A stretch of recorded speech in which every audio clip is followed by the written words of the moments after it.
It's a lightboltjoe here. Today we're going to discuss the 2024 Netflix original Christmas film, Meet Me Next Christmas. Christina Milian, Diwali Ellis, excuse me, as well as the Pentatonics Band is in this. This is a surprise because I genuinely had no idea what this is about. Had no idea anybody who's in it initially.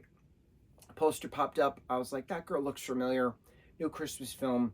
Let's check it out. Didn't know Christina Milian was the main actress. And she was also an executive producer to this. Also had no idea that Pentatonics was a main focal point of the entirety of this show. Not a clue. The entirety of this film. Not a clue. So this starts out, Christina's character of Layla is at an airport. Flights are delayed for snow.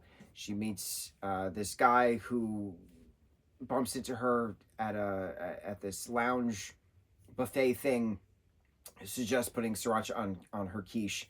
He then goes to separate ways. She then meets this guy James, and they spend 3 hours together before his connecting flight comes about.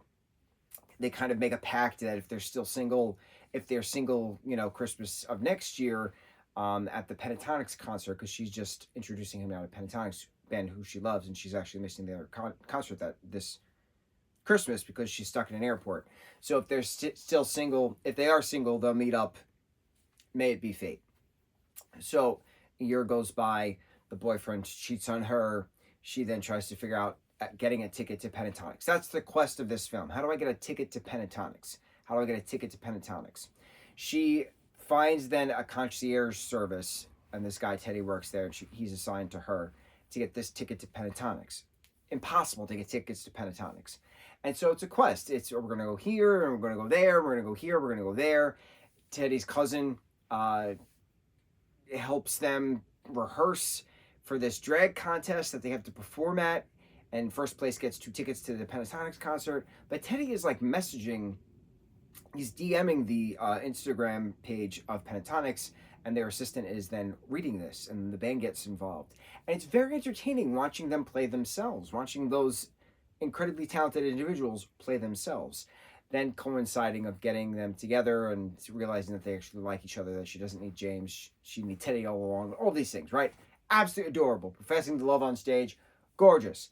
Now, I have the first 3 albums of Pentatonics Christmas albums. I have their 2014 Christmas album, the 2016 Christmas album, the 2018 Christmas album. Notice this is when Avi left. Avi left the band, and then Matt had to join in. Matt? There's 2 Matts, right? I haven't listened to them in quite some time. I don't have... If they've released other Christmas albums since 2018, I don't have them.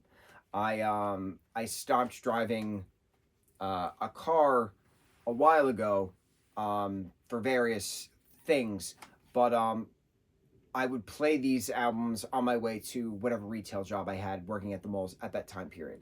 So then it shows, when I stopped retail jobs, specific mall retail jobs, long distance retail jobs, because I had no need then to pop a CD in to listen to as we drive. And then as music listening changed, now everything is streaming. So it's different. It's different. Now, part of me feels like I need to get their remaining Christmas albums, anything that came out since 2018. But semantics aside, I have always been a fan of Pentatonics, dating back to the first album, which we said was 2014, right? 2014 RCA record. This is a 10-year-old album. It's so frightening to say that. This CD came out 10 years ago. It's now 24. Wild how fast time goes. Absolutely wild.